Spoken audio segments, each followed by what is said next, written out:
안녕하세요, 여러분. 오늘은 시험장 가기 전 이거 하나만 보세요. 자원관리 능력편 한번 진행해 보도록 하겠습니다. 먼저 첫 번째, 자원이라고 하는 것은 뭘까요? 기업 활동에 의해서 사용되는 기업 내 모든 시간, 예산, 물적, 인적 자원이겠죠. 돈이 될 수도 있고요. 물건이 될 수도 있고, 사람이 될 수도 있다. 이 말이겠죠. 자, 이게 왜 필요해요? 기업이 기업 활동을 함에 있어서 자원이 가지고 있다는 것은 자원을 통해서 더 높은 성과를 내고 경쟁 우위의 발판이 될 수도 있는 노동력이기 때문이에요.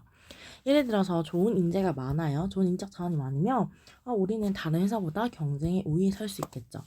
예를 들어서 좋은 물건이 많아도 그렇고 좋은 뭐 많은 돈이 있어도 경쟁 우위를 점할 수가 있겠죠. 그렇기 때문에 자원을 잘 관리하는 것이 중요하다는 거예요. 밑에 보면 나오는데 밑에 보면 자원 관리의 중요성 나오죠.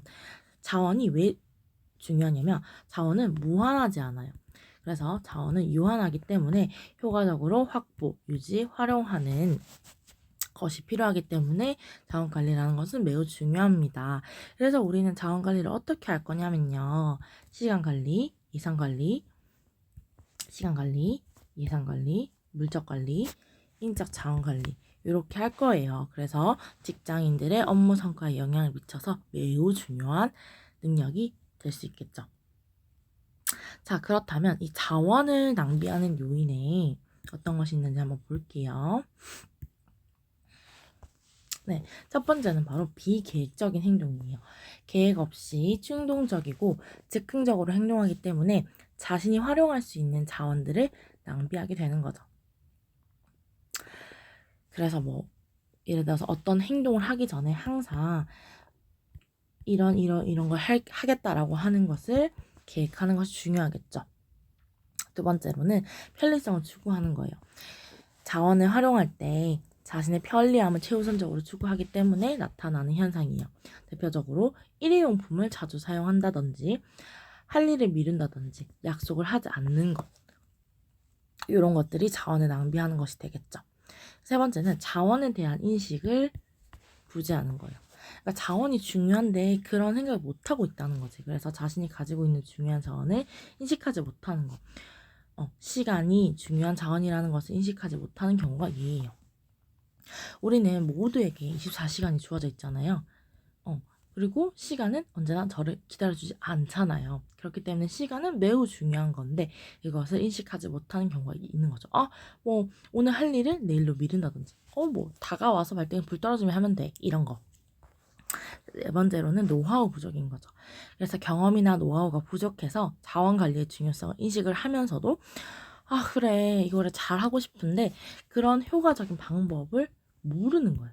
그래서 활용하는 방법을 몰라서 못하는 거죠. 네, 그런 것들이 있습니다. 그래서 내려보면요. 시간 낭비하는 거에는 뭐가 있어요? 늦잠 자기, 무계획, 오늘 할 일을 다음으로 미루기, 불필요한 서류 정리. 그리고 외적 낭비 요인과 내적 낭비 요인이 있는데 외적 낭비 요인은 외부에서 들어오는 것을 통해서 우리가 자원 낭비하는 거죠.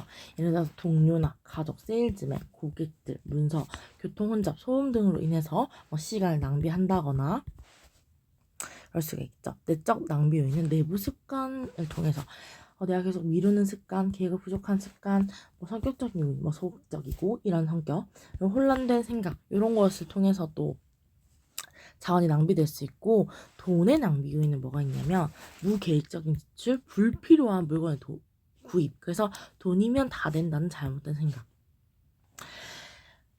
그래서 물적 자원 낭비의 요인 그리고 인적 자원 낭비 요인이 있는데 물적 자원 관리는 요행을 따라 한다든지 일회용품 사기, 물품의 재구입, 물품의 부실한 관리 등이 있고 인적 자원의 낭비 요인에는 주변 사람과의 소원함, 자신의 주변 사람들에 대한 미파악 이런 것들이 되겠습니다. 그래서 이런 것이 될 수 있겠죠. 예를 들면 우리는 비슷한 물건이 있어요. 근데 그 물건이 있는 줄 모르는 거야. 어디 있는지 모르고 예를 들어 못 찾거나 아니면 우리가 이런 물건이 있는지를 파악을 못해서 또 다시 물건을 구입하게 되는 거죠. 이런 게 뭐 무계획적인 지출 통해서 불필요한 물건을 구입하게 되는 경우가 되는 거죠.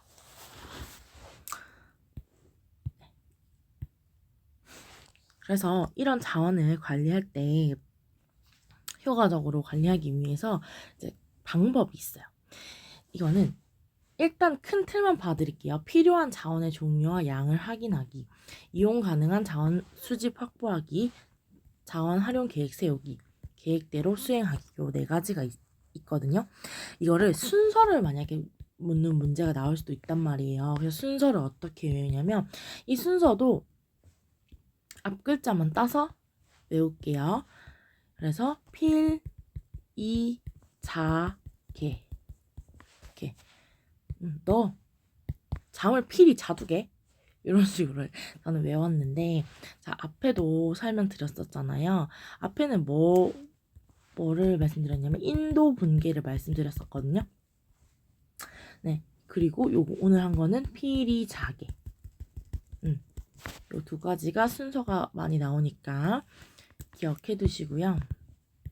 자, 그러면 각각의 설명을 한번 볼게요. 업무를 추진할 때 어떤 자원이 필요하며 또 얼마만큼이 필요한지 파악하는 거죠. 그래서 필요한 자원의 종류와 양을 확인. 예를 들어 우리 이번 프로젝트를 위해서는 예산이 뭐 100억이 필요하고요. 뭐 시간이 얼마만큼 필요하고요. 이런 것들을 파악하는 과정인 거죠. 자, 그리고 밑에를 보면 이용 가능한 자원 수집 확보하기. 자, 이렇게 파악을 했어요. 그럼 실제 상황에서 우리가 100억 확보할 수 있습니까? 이런 거를 확인을 해야겠죠. 그리고 100억을 확보를 해야겠죠. 뭐 얘들 대출을 한다든지 뭐 모금을 한다든지 이렇게 해서 확보를 해야 될 거 아닙니까? 맞죠? 그래서 실제 준비나 활동을 할 때 계획과 차이를 보이는 경우가 빈번하므로 여유 있게, 예를 들어서 우리가 100억으로 예상을 했지만 105억이 될 수도 있는 거잖아요. 그러니까 여유 있게 확보하는 것이 중요하다라는 거. 그리고 이거를 어떻게 확보할지 계획을 세우는 거예요. 필요한 자원을 확보했다면 활동의 우선순위, 예를 들어서 1순위, 2순위, 3순위 이렇게 있겠죠. 그래서 그 자원을 실제 필요한 업무에 할당해서 계획을 세워야 하는 거예요. 이걸 세우지 않는다면 쓸데없는 곳에 자원이 많이 들어가겠죠. 확보한 자원이 실제 활동의 추진에 비해 부족한 경우 우선순위가 높은 것에 중심을 두고 계획하는 것이 바람직하다. 우리가 뭐 건설 현장이라고 생각할게요. 건설 현장. 그래서 그 뼈대 기초를 다지는데 그게 1순위겠죠. 여기에 뭐 우리가 부실공사를 하지 않게 해서 여기에다가 많은 뭐 시간과 돈과 인력을 투자하고, 또 뭐 두 번째로는 뭐 다음 거, 세 번째 다음 거 이런 걸 정해야겠죠. 그렇지 않고 만약에 2번은 중점이다. 그러면 1번은 기초가 튼튼하지 않기 때문에 결국엔 나중에 어떻게 무너지게 될 수도 있는 거죠. 그래서 우선순위를 정하는 것이 중요하고, 그리고 만약에 1순위, 2순위, 3순위인데 얘가 2순위에 돈을 많이 써버렸어요. 그러면 2순위가 제일 중요한 줄 알고 써버렸는데 사실 1순위에 그만큼 돈이 적게 들어간 거지. 그러니까 못 쓰게 되는 거예요. 예산이. 그렇게 생각하시면 될 것 같고요. 다음 또 내려보면 이렇게 계획을 했잖아요. 그럼 계획대로 수행하는 것이 중요한 거예요. 계획에 얽매일 필요는 없지만 되도록 계획에 맞게 업무를 수행하는 것이 바람직하겠죠. 그러려고 우리가 계획을 세우는 거니까. 그래서 불가피하게 수정해야 하는 경우에는 전체 계획에 미칠 수 있는 영향을 고려해야 한다.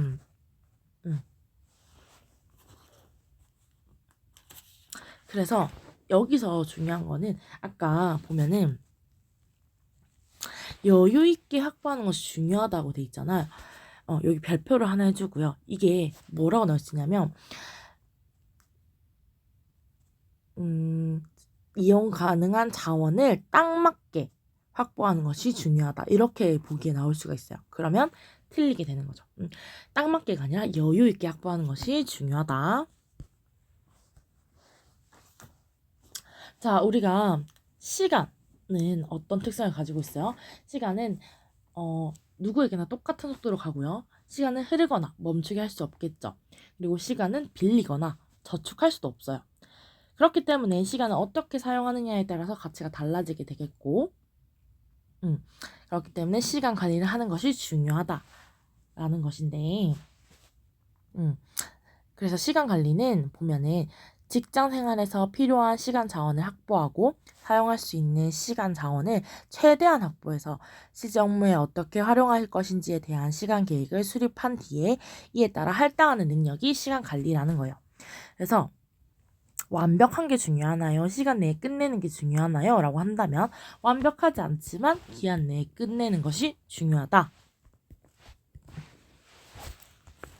그래서 시간 관리 효과 볼게요. 첫 번째, 기업 입장에서는 시간 관리하는 것이 왜 중요하냐면, 왜 좋냐면, 시간 관리를 잘 하게 되면요. 첫 번째, 작업 시간 단축으로 인해서 생산성이 올라가겠죠.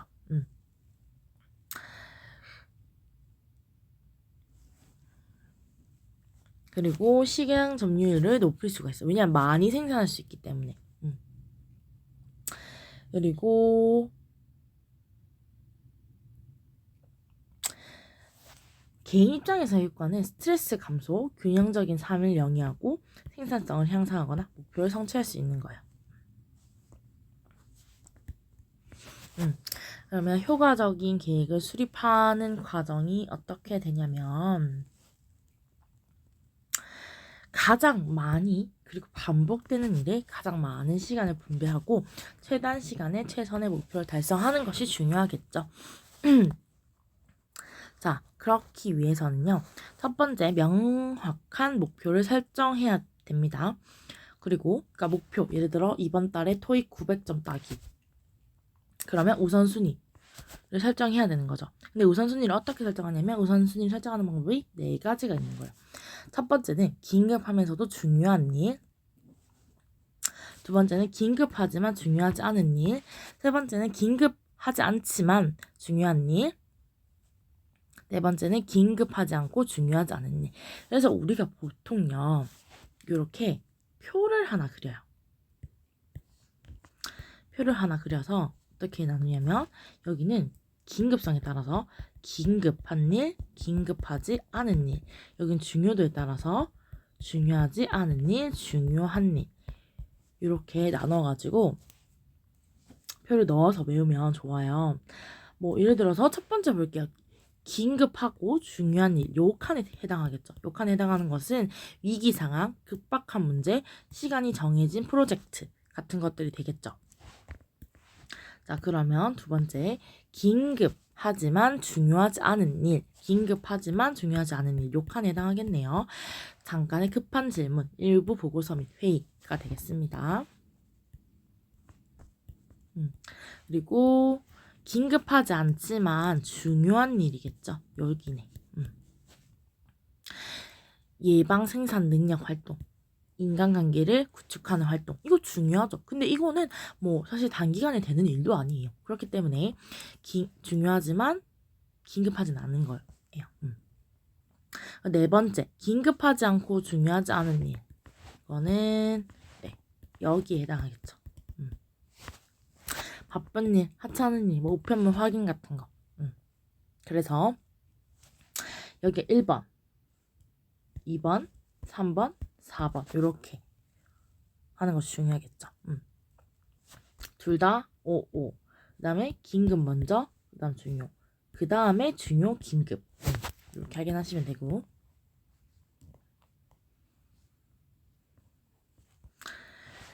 자, 이렇게 우선순위를 다 설정을 했어요. 토익 900점 따기 위해서. 그러면 토익 900점 따기 위해서 얼마만큼 시간이 걸릴까? 뭐 내가 뭐 기초적인 지식이 얼마나 있느냐에 따라서 다르겠죠. 한 3개월, 뭐 6개월, 1년 이렇게 갈 수도 있겠죠. 그럼 이런 예상 소요 시간이 설정이 됐다면 그 시간 계획서를 작성하는 것이 중요해요. 근데 시간 계획서 작성에는 규칙이 있습니다. 계획된 행동의 60%, 비계획된 행동의 40%를 배정해야 하는 것이 의미해요. 예측하지 못한 사태와 일의 중단, 개인적으로 흥미를 가지는 것과 개인적인 일 등에 대응할 수 있도록 자신이 가지고 있는 시간 중에 60%를 계획된 행동에 배정을 해야 된다는 거죠. 그리고 나머지 20%는 따라서 계획을 실행하는 과정에서 예상치 못한 일이 발생하면 20%의 시간에서 활용을 한다.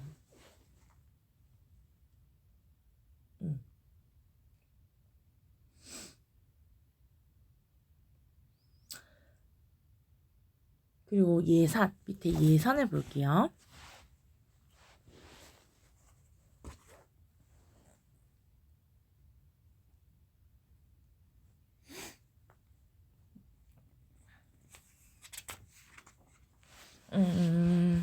그 전에 하나 스마트 법칙을 하나 말씀을 드릴게요. 잠깐만. SMART 스마트 법칙. 네. 스마트 법칙은 줄임말이에요. S는 뭐냐면 specific 구체적으로. 그다음에 M은 M은 measurable 측정 가능하도록. A는 action oriented 행동 지향적으로. R은 realistic 현실성 있게. T는 time limited 시간적 제약이 있게라는 뜻이에요. 자, 예시를 보면요. 이거 아까 제가 들었던 예시 토익을 생각하시면 되는데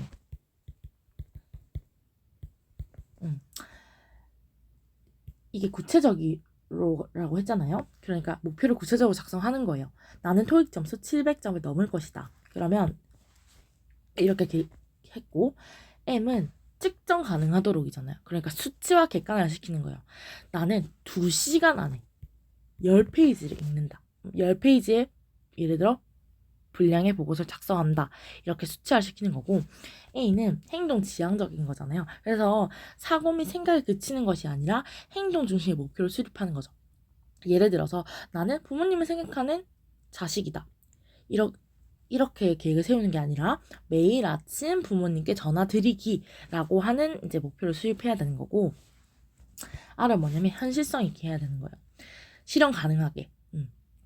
예를 들어 하루 만에 5개의 국어 마스터 이러면 되겠어요? 안 되죠. 그래서 1년 안에 토익 700점 넘기기 이렇게 계획을 세워야 되고 마지막으로는 시간적 제약이 있게 해야 되는 거예요. 목표를 설정함에 있어서 제한 시간 설정하는 것이 중요하다. 예를 들면 오늘 안에 이번 주까지 이번 달까지 이렇게 세우는 것이 중요하다라는 게 이게 시간 관리하는 법칙 중에 하나라는 거 말씀드릴게요. 그리고 예산을 한번 보겠습니다. 이제 예산은 필요한 비용을 미리 헤아려서 계산하는 거 또는 그 비용인 거예요.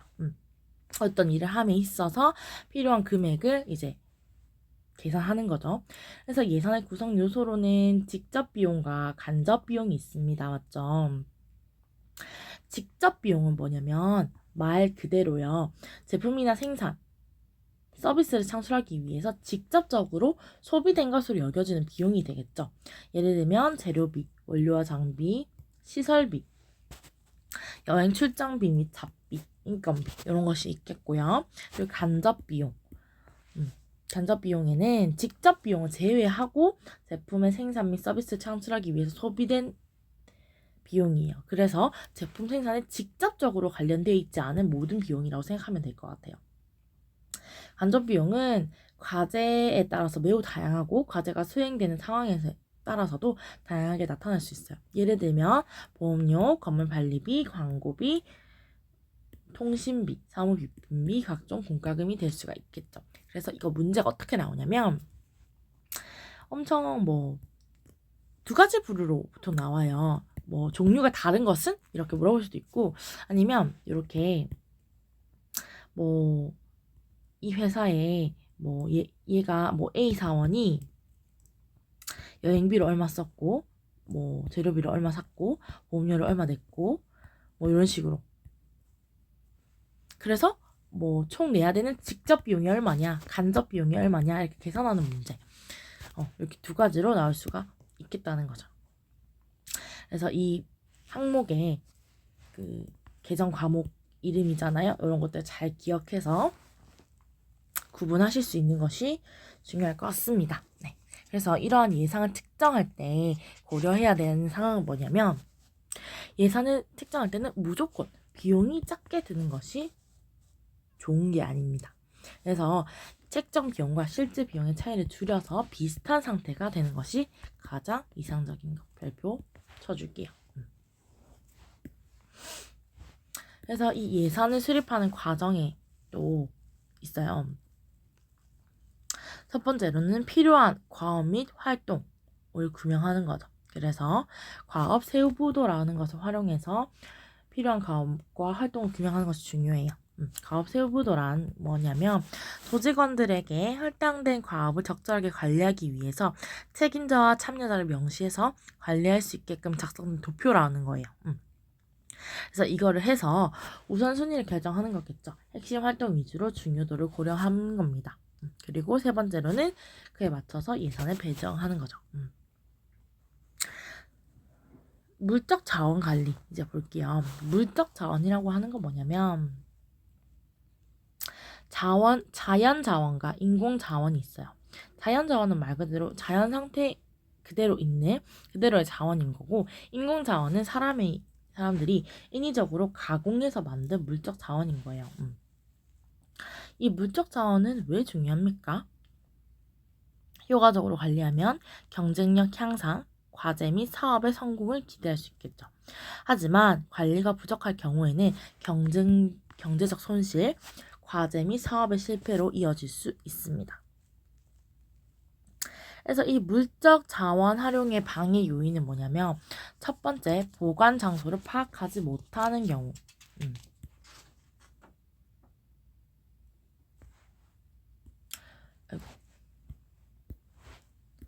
두 번째, 훼손된 경우. 세 번째, 분실된 경우. 네 번째, 분명한 목적이 없이 구매한 경우인 거예요. 예를 들어 이게 다른 말로 뭐냐면 충동적인 거죠. 충동적. 자, 그래서 이렇게 이제 물적 자원을 낭비하지 않도록 관리하는 과정이 중요해요. 자, 그럼 어떻게 관리를 하냐면요. 첫 번째, 사용품과 보관 물품을 구분을 하는 겁니다. 그래서요, 이거는 어떤 물건이 있어. 예를 들어 책과 뭐 포스트잇, 다이어리, 또 뭐가 있을까요?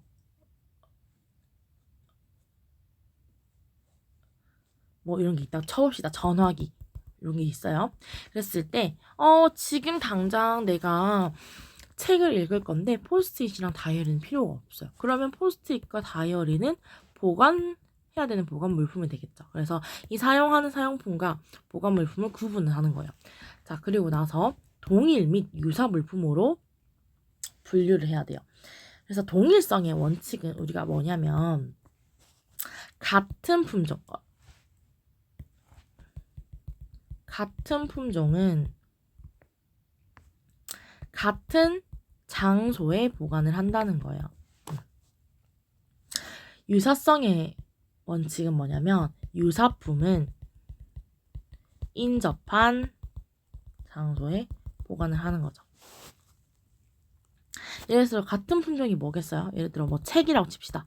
그러면 뭐 소설책이든 뭐 잡지든 이런 것들은 같은 품종이기 때문에, 책이라는 같은 품종이기 때문에 같은 장소에 보관을 해야겠죠. 그다음 유사품은 뭐냐면 바늘 있으면 뭐가 있어야 돼? 실이 있어야 되잖아. 그럼 바늘과 실은 우리 비슷한 장소에 놔둬야 되지. 그리고 포스트잇과 전화기 이런 거는 유사품이잖아요. 그래서 이것도 근처에 놔둬야 된다. 이런 것들이죠. 그래서 물품 특성에 맞는 보관 장소를 설정해야 되는 건데, 이게 보시면요, 일괄적으로 모두 다 같은 곳에 넣는 것이 아니고요. 부피 그리고 뭐 무게 이런 것들의 개별 물품의 특성을 고려해서 보관 장소를 선정해야 돼요. 예를 들어 서랍장이 있습니다. 서랍장이 있는데 무거운 것은 아래쪽에 놔둬야겠죠. 무거운 것 그리고 그 위에 서랍장에는 가벼운 것, 이렇게 넣는 것이 원래 원칙이에요. 그래서 이런 특성을 파악해서 보관 장소를 선정하는 것이 중요하겠습니다. 그리고 하나 더 말씀드릴 것은 회전 대응 보관의 법칙이라는 게 있어요.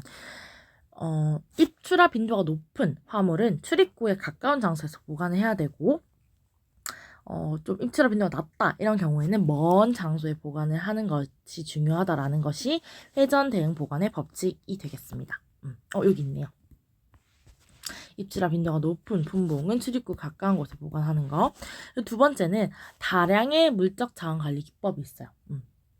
다량 많은 양의 물적 자원을 관리하는 기법에는 자, 요거 우리 많이 알아요. 바코드, QR코드, RFID 태그가 있습니다. 바코드는 이렇게 네모난 칸에 흰색과 검은색 요 막대기를 통해서 이제 숫자도 이렇게 있고 배열한 거잖아요. 그래서 보시면 컴퓨터가 쉽게 판독하고 데이터를 빠르게 입력하기 위해서 굵기가 다른 검은 막대와 하얀 막대를 조합시켜서 문자나 숫자를 코드한 것이 되겠죠. QR코드는 뭡니까? 이렇게 네모나게 생긴 이렇게 이런 게 있겠죠. 흑백 격자 무늬 패턴으로 정보를 나타내는 매트릭스 형식의 바코드다. 그런데 QR코드는 바코드에 비해서 다양한 정보, 더 많은 정보를 담을 수 있어요. 기존의 바코드는 용량이 제한되어 있기 때문에 가격과 상품명 이렇게 한정된 정보만을 담는 데에 비해서 QR코드는 넉넉한 용량을 강점이기 때문에 다양한 정보를 담을 수 있다는 것이 특징입니다. 그리고 RFID는 물품에 RFID 태그를 부착해서 취득, 보관, 사용, 처분까지 물품의 전 수명 동안에 그 실시간 그리고 무선으로 물품을 추적 관리하는 시스템이 RFID 태그가 되겠습니다. 그 다음 이제 인적 자원 관리 중요하죠. 인적 자원 관리는 기업이 목적을 달성하기 위해서 필요한 인적 자원을 조달, 확보, 유지, 개발해서 경영 조직 내에서 구성원들의 능력을 최고로 발휘하게 해야 되는 거예요. 근로자 스스로가 자기 만족을 얻게 하는 동시에 경영 목적을 효율적으로 달성하게 하는 등 사용자와 근로자 간의 협력 체계가 이루어지도록 관리하는 활동입니다.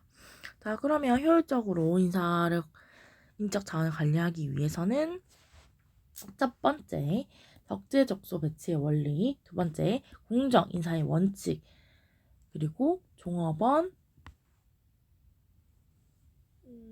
인사의 원칙, 종업원 안정의 원칙, 그리고 창의력 보상의 원칙, 단결의 원칙.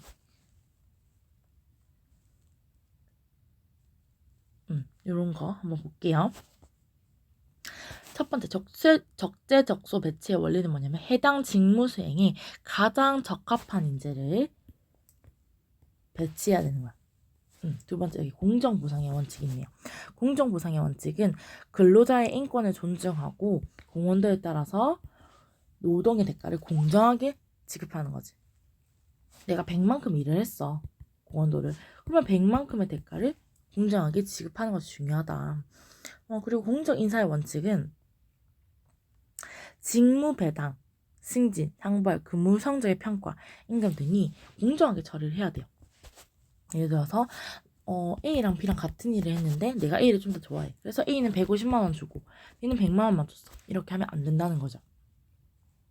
종업원 안정의 원칙은 뭐냐면 내가 직장에서 신분이 계속 보장되고 계속해서 근무할 수 있다는 믿음을 갖게 신뢰감을 주는 거야. 그래서 근로자가 나 잘리지 않고 안정적으로 회사 생활을 할 수 있겠구나 라고 생각을 할 수 있도록 해줘야 된다는 거지.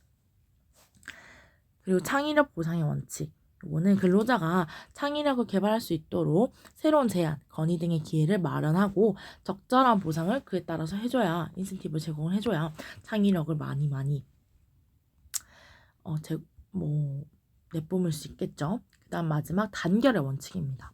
직장 내에서 구성원들이 소외감을 갖지 않도록 배려하고 서로 유대감을 가지고 협동 단결하는 체제를 이루도록 하는 거예요. 그래서 좀 큰 대기업에는 그런 것도 있다고 해요. 직장 내에서 상담센터 이런 게 있어가지고 내가 조금 못 어울린다 그러면은 거기 가서 상담을 해가지고 다른 부서로 배치를 받거나 그렇게 해서 소외감 갖지 않도록 하는 그런 활동도 한다고 하더라고요.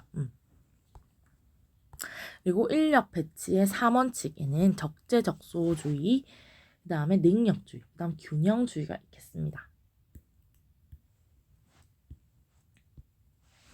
적재적소, 위에서도 나왔죠. 팀의 효율성을 높이기 위해서 팀원을 그의 능력이나 성격 등 가장 적합한 위치에 배치해서 팀원 개개인의 능력을 최대한 발휘해 줄 것을 기대하는 것. 예를 들어서 이렇게 될 수 있어요. 나는 좀 성격이 소극적인 사람이에요. 예를 들면. 근데 나한테 가가지고 영업 부서를 가라는 거야.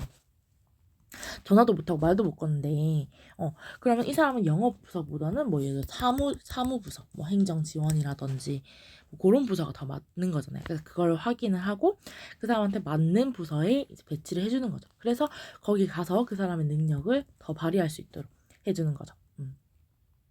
그래서 배치는 작업이나 직무가 요구하는 요건과 개인이 보유하고 있는 조건이 서로 균형 있고 적합하게 대응해야 성공할 수 있다. 능력주의는 뭐냐면 개인에게 능력을 발휘할 수 있는 기회와 장소를 부여한 뒤에 그 성과를 바르게 평가하고 평가된 능력과 실적에 대해서 상응하는 보상을 하는 원칙이에요. 그래서 능력주의는 적재적소주의 원칙의 상위 개념이라고 할 수 있어요. 여기서 말하는 능력은 뭐냐면 개인이 가진 기존의 능력이 한정되지 않고 미래에 개발 가능한 능력도 있기 때문에 이를 양성하는 측면도 고려해봐야 되는 거지. 그리고 균형주의는 뭐냐면 모든 팀원에 대한 평등한 적재적소, 즉 팀 전체의 적재적소를 고려할 필요가 있다는 거죠. 그 이유는 팀 전체의 능력 향상, 의식 개혁, 사기 양양 등을 도모하는 의미에서 전체와 개체가 균형을 이루어야 합니다. 그리고 직무 기술서와 직무 명세서, 요거의 차이를 한번 볼게요. 직무 기술서는 뭐냐면 직무의 특성을 강조하는 겁니다. 직무의 명칭, 직무의 작업 인원수, 직무 수행 방법, 필요 도구 같은 거. 그리고 직무 명세서는 뭐냐면 중요한 거는 인적 요건, 그러니까 사람이 중점적으로 이 사람이 필요한 교육 수준, 기능, 기술 수준, 지식, 직업 경험, 책임 이런 것들. 그래서 명세서와 기술서의 큰 차이는 그거죠. 얘는 일에 대해서 일의 특징에 대해서 강조해 놓은 거고, 명세서는 사람을 이제 강조해 놓은 거죠. 그런 것들이 차이가 있다라고 보시면 될 것 같고, 이제 추가적으로 인력 배치 유형을 한번 보도록 할게요. 첫 번째가 양적 배치, 두 번째가 질적 배치, 세 번째가 적성 배치가 있습니다. 양적 배치는 뭐냐면 부분의 작업량 그리고 조업도 그리고 뭐 여유 또는 부족 인원을 감안해서 인원을 이제 결정하고 배치하는 거예요. 어떤 이제 A 라인이 있고 공장에 B 라인이 있어요. 그럼 A 라인은 조금 여유로워. 근데 B 라인은 부족해요. 그러면 이 여유로운 A 라인의 사람을 B 라인으로 배치하는 거. 이런 것들이 양적 배치가 될 수 있겠고, 질적 배치는 뭐냐면 요거는 이제 말 그대로 적소에 따라서 그러니까 좋은 질을 위해서 질적으로 배치를 하는 거겠고요. 적성 배치는 팀원의 적성 및 흥미에 따라서 팀원의 적성 및 흥미에 따라 배치를 하고, 이렇게 하는 이유는 뭐냐면 적성에 맞고 흥미를 가질 때 성과가 높아진다는 것을 가정을 해서 이렇게 배치를 한다는 거예요. 네. 그렇게 되면은 이번 시간은 여기까지 하면 다 된 것 같습니다. 고생하셨습니다.